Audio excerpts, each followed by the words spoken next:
Hello warriors, स्वागत है आप सभी का आपके अपने यूट्यूब चैनल जी दरोगा जी में। देखिए अभी हमारे साथ रमांशु सर मौजूद हैं।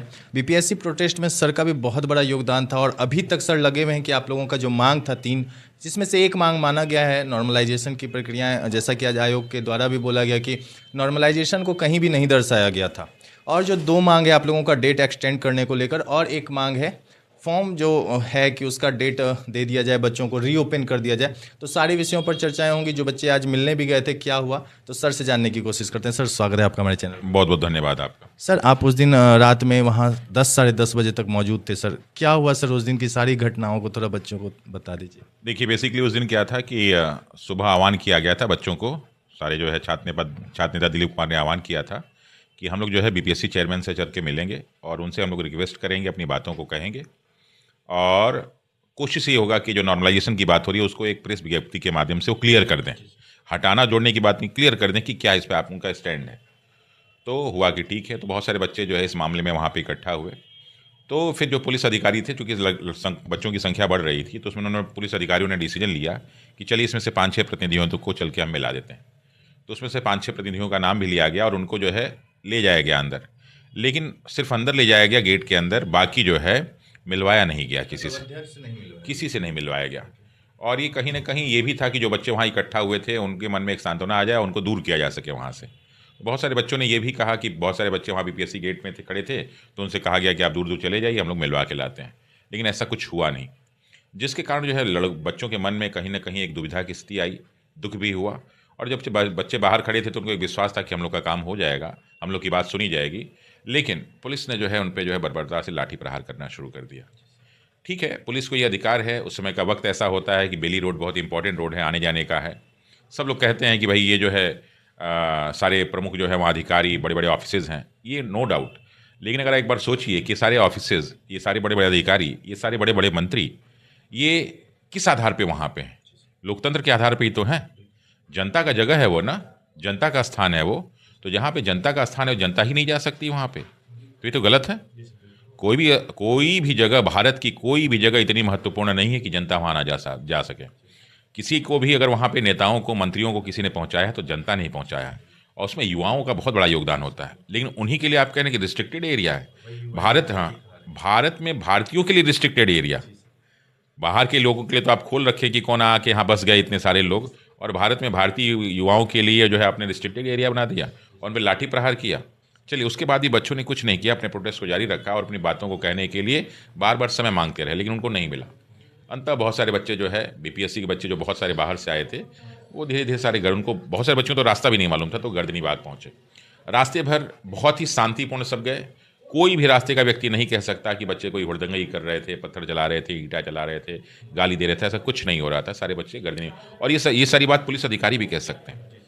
देखिए, नॉर्मली जब इस तरह का कोई भी मूवमेंट होता है, प्रोटेस्ट होता है, तो उसमें अंदर जो विजिलेंस के बहुत सारे लोग होते हैं उनसे पूछा जा सकता है, कोई भी किसी तरह नहीं किया।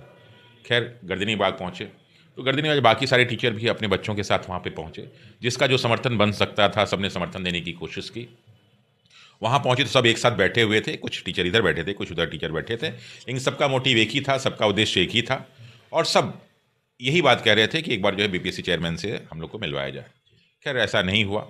बीच में बहुत सारी अफवाहें उड़ी, बहुत सारी बातें उड़ी, और बहुत सारे वहाँ मीडिया चैनल वाले बहुत सारी चीज़ों को दिखाने लगे। तो खैर, ये सब प्रोटेस्ट में होता है, कोई बहुत बड़ी बात नहीं है। अंततः क्या किया गया कि जो छात्रों के नेता थे दिलीप कुमार, उनको जो है पहले तो उनसे कहा कि किनारे आपसे हम बात करना चाहते हैं, और बात करने के बाद जब भीड़ से बाहर निकले तो उनको जो है बहुत ही बेरहमी से उनको पकड़ के लोग गाड़ी में बैठा दिए। ये एक अच्छा प्रक्रिया नहीं था। इसके पहले सुबह भी उनके साथ जो है बहुत मारपीट की गई थी, और कुछ पुलिस अधिकारियों ने जानबूझ के इंटेंशनली मारा था। एक होता है ना कि ऐसे किसी से लाठी चढ़ जाए, लेकिन जानबूझ के इंटेंशनली मारा था। लेकिन चूंकि बच्चे वहाँ बहुत थे तो उनको ज़्यादा चोट नहीं लग पाई, लेकिन फिर भी बहुत चोट लगी थी, क्योंकि वहाँ धरना स्थल पर वो ज़मीन पर बैठे हुए थे, बैठ नहीं पा रहे थे। मैं देखा था, मेरे बगल में ही थे, बैठ नहीं पा रहे थे, कह रहे सर बहुत चोट लगी है, बहुत मार दिया है सब, और जब मिलता है तो हम ही को मारते हैं। तो हमने कहा कोई बात नहीं, तुम्हारे शरीर में जो ईमानदारी का ये खून है ना, ये जो बिहार का खून है, ये सब मार सह लेता है, घबराओ मत। हम लोग बहुत सारे लोग ऐसे हैं जो अपना जो है जीवन दे दिए हैं, तो घबराने की जरूरत नहीं है। यही सारी चीज़ें इतिहास बनाती। खैर, बहुत साहस हिम्मत से उससे बच्चे ने बैठा। तो सुबह भी हुआ था, फिर वहाँ हॉस्पिटल भी गया था। खैर, ये करते करते रात को शाम को 7-8 बज गए, और जब लगा कि बच्चे यहाँ से जाने वाले नहीं हैं, तो फिर बहुत चारों ओर सोशल मीडिया में हर जगह चलने लगा, तो सब जगह से जानकारी मिली। तो फाइनली बीपीएससी चेयरमैन साहब ने जो है एक प्रेस विज्ञप्ति जारी कर दी, और वो जारी में यही कहा कि भाई नॉर्मलाइजेशन की कोई प्रक्रिया यहाँ पे लागू नहीं की जा रही, हमने पहले भी कहा था। तो जब आपने पहले कहा था तो आपको पहले एक छोटा सा वीडियो बना देना चाहिए था, एक प्रेस विज्ञप्ति दे देना चाहिए था। जब आप जो है एडमिट कार्ड के लिए प्रेस विज्ञप्ति दे सकते हैं तो इस काम के लिए भी दे सकते थे। और चूंकि आप पे सब विश्वास करते हैं, आप एक जो है वरिष्ठ जो है आईएएस अधिकारी हैं, आप इतनी बड़ी संस्था को चला रहे हैं, तो आप इन बच्चों के गार्जियन हैं ना, और गार्जियन से जो है बच्चा हमेशा कुछ ना कुछ पूछता है, तो आपको बता देना चाहिए था, काम खत्म हो जाता। तो जो काम 6 दिसंबर की रात के 8:30 बजे हुआ, अगर वही काम 5 दिसंबर की रात को 8:30 बजे हो गया होता तो ना वहाँ बच्चे इकट्ठा होते, ना बच्चों के पैर टूटते, ना कोई जेल जाता। लेकिन सर मांग तो 3 थी ना, वो तो एक ही मांग पूरी हुई है। तो दरअसल क्या था कि जब मांग तो तब पूरी होगी जब आपसे कोई मिलेगा, जब मिला ही नहीं तो मांग कहाँ से पूरी होगी। मांग तो बच्चों की ये थी कि सर्वर जो है डाउन होने से बहुत सारे बच्चे फॉर्म नहीं भर पाए। नो डाउट काफ़ी टाइम मिला था फॉर्म भरने के लिए, फिर भी प्रॉब्लम ये आ रही थी कि जो टाइम एक्सटेंड किया गया, क्योंकि उस समय जो दिवाली का पर्व, उसमें छठ का पर्व, दशहरा का पर्व, ये सब चल रहा था, तो एक जो है उसमें बहुत सारे इन्वॉल्व रहते हैं और उसमें सर्वर डाउन थोड़ा सा रहता भी था क्योंकि बहुत सारी एक्टिविटीज़ चल रही होती। तो बीपीएससी का सर्वर डाउन था, तो बहुत सारे बच्चे जो है इनरोल कराने के बाद भी भर नहीं पाए। तो उनका एक बार बात सुना जाना चाहिए, मौका मिलना चाहिए था।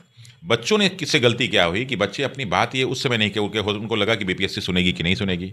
तो उन सारे बच्चों ने जब देखा कि प्रोटेस्ट हो रहा है तो वो सब बच्चे भी अपनी बात कहने चले आए। इसलिए जो दूसरी मांग थी वो था कि सर्वर को फिर से ओपन किया जाए ताकि जो है ये फॉर्म को अपने भर सकें, और ये 1-2 दिन मिलता, सर्वर सही ढंग से चलता तो इतने ज़्यादा बच्चे नहीं थे, आराम से हो भी जाता। और इस कंडीशन में क्या हुआ कि पिछले 15-20 दिन से बच्चे बहुत ही मानसिक तनाव में हैं। तो इस मानसिक तनाव के कारण जो है बच्चों की जो पढ़ाई होनी चाहिए थी वो नहीं हुई। और जिस एग्ज़ाम में 2000 एसडीएम की पोस्ट हों, जिस एग्ज़ाम में 136 डीएसपी की पोस्ट हैं, तो हर व्यक्ति जो है हर स्टूडेंट देखता है कि ये हमारे जीवन के लिए बहुत ही सुनहरा अवसर है। लेकिन इस सुनहरे अवसर में बहुत सारे लोग तो भाग ही नहीं ले पाएंगे, बहुत सारे लोग की हो सकता है लास्ट अटेम्प्ट हो, बहुत सारे लोगों की हो सकता है तैयारी बहुत अच्छी हो, इस बार वो सेलेक्ट हो जाते। तो ये बच्चों के मन में दुख था। लेकिन अब चौथा एक और समस्या आ गया। तो तीसरी समस्या तो ये थी कि डेट एक्सटेंड हो जाता 15-20 दिन के लिए, तो कम से कम बढ़िया से रिवीजन हो जाता। चौथी एक समस्या अब और आ गई कि जब एडमिट कार्ड बढ़ गया है तो मालूम चला कि जो है बांकावाला का सेंटर डाल दिया है आपका जो है इधर पूर्वी चंपारण और पश्चिमी चंपारण, और इधर जो है नवादा वाला का सेंटर डाल दिया है किशनगंज। माने एक सेंटर के बीच में 500-500 किलोमीटर, 400 किलोमीटर का डिफरेंस। इस जाड़े के महीने में गरीब बच्चे जो ऑनलाइन पढ़ाई करते हैं, वो गरीब बच्चे जिनके माँ बाप जो है किसानी करके, जिनके माँ बाप जो है ठेला चला के, जिनके माँ बाप फल और सब्जी बेच के पढ़ा रहे हैं, वो सारे के सारे बच्चे वहाँ जाएंगे। आने जाने के लिए बहुत जगह ट्रेन की सुविधा नहीं है, बस की सुविधा नहीं है, फिर रात में रुकना, आना जाना, खाना पीना, ये कहाँ से होगा। तो अगर आसपास रहता है तो बच्चे कहीं ना कहीं व्यवस्था कर लेते। तो मुझे लगता है कि जो फॉर्म भरा गया 4,80,000, हो सकता है कि 1 लाख या 2,80,000 बच्चे एग्ज़ाम भी ना देने हैं। और देखिएगा कि 13 दिसंबर को जब पेपर आएगा और जब एग्ज़ाम हो जाएगा तो देखिएगा कितने बच्चे एग्ज़ाम नहीं दे रहे हैं। ये भी समस्या आ सकती है। बाहर के बहुत सारे और भी राज्य से जो बच्चे हैं, जो बिहार के बच्चे हैं, वो अलग आते हैं, तो हो सकता है वो भी उनके मन में जो है शंका उत्पन्न होगी, तो हो सकता है वो भी ना है। तो ये सारी की सारी समस्या है। और इस समस्या पे आज जब बच्चे कल गए और ये बाकी जगह सोशल मीडिया पे हर जगह चलने लगा, फिर बच्चों ने जो है इसको जो है एक्स पे जो है ट्रेंड कराया, नंबर 1 ट्रेंड करने लगा, तो बहुत सारे लोगों ने बच्चों को बुलाया। माननीय उप मुख्यमंत्री जी ने भी बच्चों को बुलाया और पूछा कि भाई क्या क्या समस्या है। बच्चों ने समझाया सारी बातों को। तो फिर क्या, ठीक है जाइए आप चेयरमैन से मिलिए। और उनके कहने पे बीपीएससी के अधिकारियों ने 5 बच्चों को बुलाया, 6 बच्चों को बुलाया, उनसे बातें की। लेकिन जब बच्चे मैं देख रहा था वीडियो, तो बच्चे बाहर निकले तो बहुत खुश नहीं थे, क्योंकि सिर्फ और सिर्फ उनके प्रश्नों को वहाँ पे काट के उसका आंसर दिया गया, उनके प्रश्नों का समाधान नहीं किया गया, उनकी समस्याओं का समाधान नहीं किया। अब उसके बाद शायद बच्चे जाने वाले थे, क्योंकि डिप्टी सीएम साहब ने कहा था कि आप आके बताइएगा क्या हुआ। लेकिन मुझे लगता है कि अब ये प्रक्रिया कंप्लीट हुई नहीं, तो आगे देखिए क्या होता है। और सर दिलीप कुमार जो छात्र नेता हैं उन्हें गिरफ्तार करके बेउर जेल भेज दिया गया है, तो सर क्या होगा अब आगे? उनके साथ उन्हें बचाने वाला कोई अभी सामने भी नहीं आ रहा है। नहीं, ऐसी कोई बात नहीं है। दिलीप हमारे परिवार का सदस्य, मैं उसको लेके आऊँगा, ये कोई बहुत बड़ी चीज़ नहीं है।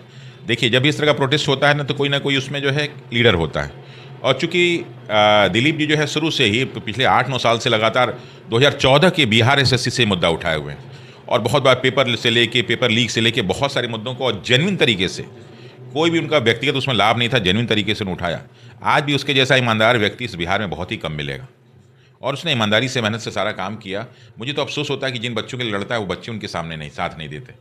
बच्चे यही तो होता है कि बट जाते हैं, अपने अपने ग्रुप में चले जाते हैं। बट नहीं जाते हैं। जो बच्चे उसके कारण सेलेक्ट हुए, उनको एहसान तो मानना चाहिए कि हमारे दिलीप भैया भी हैं जिसकी वजह से आज हम इस नौकरी में हैं। अगर वो जाते, उनसे मिलते, तो उनका साहस हिम्मत बढ़ता। खैर, तो लोग, लेकिन जो है उनको जो है, बाकी तो किसी को रिमांड में नहीं लिया गया, इनको ज़बरदस्ती रिमांड में लिया गया। इन पे जो है बहुत सारे केसेस डाले गए, षड्यंत्र का केस डाला गया, उसमें जो है क्या नाम है, कुछ वेलेबल और कुछ नॉन वेलेबल जो है वारंट थे, सारे के सारे उनको रिमांड पे लिया गया। और फिर कल उनको जो है बेऊर जेल भेज दिया गया।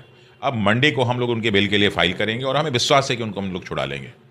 अच्छा सर, क्या लगता है ये डेट बढ़ने वाला है या नहीं, या 13 तारीख को ही होगा? क्योंकि बच्चों के मन में कहीं ना कहीं अभी भी दुविधा ये उत्पन्न है कि डेट बढ़ेगा, वही रहेगा। बच्चे दिल्ली से भी आएंगे सर, दिल्ली में भी प्रोटेस्ट हुआ था, आपने देखा ही है सर। तो क्या लगता है डेट बढ़ेगा या नहीं? देखिए 3-4 चीज़ें हैं। डेट कौन बढ़वा सकता है? पहला तो प्रश्न है डेट कौन बढ़वा सकता है। तो डेट बढ़वाने में 3-4 लोग हैं जो डेट बढ़वा सकते हैं अगर वो प्रयास करें तो। पहले जो हैं विपक्ष के नेता माननीय तेजस्वी जी, दूसरे बिहार के युवा नेता चिराग पासवान जी, तीसरे भारतीय जनता पार्टी के नेता जो भी उप मुख्यमंत्री हैं वो, और चौथे जनता दल यूनाइटेड के हमारे मुख्यमंत्री साहब। ये 4 लोग कर सकते हैं। तेजस्वी जी करेंगे तो सारा क्रेडिट उनको मिल जाएगा, इसलिए उनकी बात मानी नहीं जाएगी। चिराग पासवान कर लेंगे तो फिर उनकी बात नहीं, वो भी जो है हकदार हो जाएंगे मुख्यमंत्री के। डिप्टी सीएम की बात अगर कही जाए कि डिप्टी सीएम साहब की बात मान ली जाए तो शायद वो भी कहीं ना कहीं। अब एक बच्चे हमारे माननीय मुख्यमंत्री जी, और मुख्यमंत्री जी बहुत ही दिल के सॉफ्ट आदमी हैं।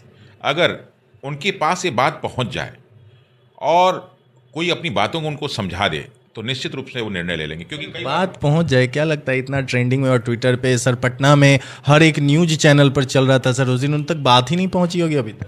देखिए ये नो डाउट कि जो है उनके पास बात पहुंची कि नहीं, बात पहुंचने की नहीं होती, बात होती है कि कोई जाके उस बात को सही ढंग से रख दे। अभी उस चैनल तक कोई पहुंच ही नहीं पाया, क्योंकि मैंने कई बार देखा कि मुख्यमंत्री जी युवाओं के लिए बहुत बढ़िया निर्णय लेते हैं, क्योंकि व्यक्तिगत रूप से बहुत अच्छे व्यक्ति हैं वो। तो अगर बात वहाँ तक पहुँच जाए, अब वो बात छात्र तो पहुँचा नहीं सकते, तो निश्चित रूप से अगर कोई विशिष्ट मंत्री ही पहुंचा दे बात कि सर ऐसी सी बात है और इसे 5 लाख बच्चों का, सिर्फ ये नहीं कि जो बच्चे पीटी देने जा रहे हैं वही, जो 1 लाख बच्चों कुल मिला के 5 लाख बच्चे होते हैं, लेकिन 5 लाख बच्चों का भविष्य, 6 लाख बच्चों का भविष्य आप पे डिपेंड करता है, जो इतने वर्षों से तैयारी कर रहे हैं और आप पे विश्वास करते हैं। तो मुझे लगता है कि माननीय नीतीश कुमार जी कुछ न कुछ निर्णय, और ज़्यादा कुछ करना नहीं इसमें। एक तो निर्णय ये लेना चाहिए कि 15 या 20 दिन एग्जाम को बढ़ा ले, ये कोई बहुत बड़ी चीज़ नहीं होती। दूसरा चीज़ इसमें ये निर्णय लिया जा सकता है कि जो बच्चों के इतने दूर दूर सेंटर भेजे हैं वो पास सेंटर दिए जाएँ। तो अच्छा, दूर सेंटर भी एक भी चल सकता है, लेकिन उसके लिए पहले से व्यवस्था, क्योंकि इन्होंने 1 हफ्ते पहले ही जो एडमिट कार्ड जारी किया, जबकि नॉर्मली इस तरह के एग्जाम में एक हफ्ते पहले एडमिट कार्ड जारी नहीं होता, कम से कम 10 से 15 दिन का टाइम देना चाहिए। तो अब ये सारी समस्याएं हैं, देखिए इस पर क्या होता है। अच्छा सर, आपने कहा कि मुख्यमंत्री तक कोई बात पहुंचा दे मंत्री, तो जब बच्चे डिप्टी सीएम से मिल चुके हैं, उन तक बात पहुंच चुकी है, तो क्या उन्होंने बात नहीं की होगी? अब यही हम लोग विश्वास करते हैं कि वो, देखिए जैसे हम लोग कई बार देखते हैं जो राजनेताओं को हम लोग देखते हैं, तो राजनेताओं के पास बहुत सारे काम होते हैं, बहुत सारे काम में इन्वॉल्व होते हैं। हम लोगों को लगता है कि बहुत सारी चीज़ें, वो अपने घर परिवार का भी उनको ध्यान नहीं रहता। मैं व्यक्तिगत रूप से बहुत लोगों को देखा हूँ, अधिकारियों को भी देखा हूँ। ऐसे में एक सही व्यक्ति का उन तक पहुँचा देना, क्योंकि बीच में बहुत सारे जो है मध्यस्थ होते हैं। अब ये मध्यस्थ जो है आपका सपोर्टर है कि बीपीएससी का सपोर्टर है, ये भी जानना जरूरी है। ये आपका सपोर्टर है कि शिक्षा माफियाओं का सपोर्टर है, ये भी जानना जरूरी है। ये आपका है कि एग्जाम माफियाओं का सपोर्टर है, ये जानना जरूरी है। अगर आपका सपोर्टर रहा, उसमें नैतिकता रही, तो आपकी बात वहाँ तक पहुँचा देगा, और उधर से कुछ मिल गया तो आपकी बात नहीं पहुँचाएगा। तो ऐसे कंडीशन में मध्यस्थ की बहुत बड़ी भूमिका हो जाती है। तो सर क्या करें, बच्चे 13 तारीख को ही रेडी रहे एग्जाम देने? देखिए जो डेट दिया है 13 तारीख को, उसकी तैयारी करें, नो डाउट। जो आ गया है तैयारी करें, अपनी उस तैयारी में लग जाए, जो भी है ठीक है। अब तो जो है जो भी है ऊपर वाला ही करेगा। बाकी हो सकता है कि किसी की मनसा अच्छी हो जाए, किसी के विचार में भगवान प्रवेश कर जाए। सर चूँकि आप लगातार लगे हुए हैं, इसलिए बच्चों को कहीं ना कहीं उम्मीद है। देखिए अभी तक तो हम लोग लगे हुए हैं, हर प्रकार से कोशिश कर रहे हैं अपनी बातों को वहाँ तक पहुँचाया जाए, और इसका उद्देश्य यही है कि ईमानदार अधिकारी बिहार में आए। देखिए कोई भी इसमें ऐसा नहीं है जो चोरी बेईमानी के लिए कर रहा है, सारे के सारे लोग ये चाह रहे हैं कि बिहार में ईमानदार अधिकारी आएँ, फेयर परीक्षा हो, कहीं भी किसी प्रकार का कोई वो नहीं है। यही मनसा बीपीएससी की चेयरमैन साहब की भी है, यही मनसा इन छात्रों की भी है, और यही मनसा हम लोगों की भी है। ये घर परिवार की मनसा है, कोई दिक्कत नहीं। आप सारे अधिकारियों को ईमानदार अधिकारी, वरना एक बार अगर बेईमान अधिकारी चले जाते हैं ना, तो पूरे राज्य को लूटते हैं, जनता को लूटते हैं, और अपने बिहार जो पिछले 75 साल से जो आज़ादी के पहले था वही बना रहा, उसमें कहीं ना कहीं इन लोगों का भी बहुत बड़ा योगदान था। तो अगर किसी राज्य में ईमानदार अधिकारी आ जाते हैं तो उस राज्य का भविष्य अपने आप संवरने लगता है। तो हम यही अपेक्षा करते हैं कि ऐसा हो, लेकिन देखिए क्या होता है। बहुत बहुत धन्यवाद सर। Okay, thank you. तो जैसा कि रामांशु सर ने बताया, आप लोगों को 13 तारीख को सोच कर चलाएं कि एग्ज़ाम हो जाएगा, क्योंकि सर लगे हुए हैं और बहुत तन मन से। कल भी मैं आया था सर से मिलने, लेकिन सर को अर्जेंट कॉल आया और इसी काम के लिए आया था, तो सर निकल गए थे। देखते हैं क्या होता है, जितना कोशिश है किया जा रहा है। चलिए, वीडियो अच्छी लगी तो वीडियो को लाइक कीजिएगा, चैनल सब्सक्राइब कर लीजिएगा। धन्यवाद।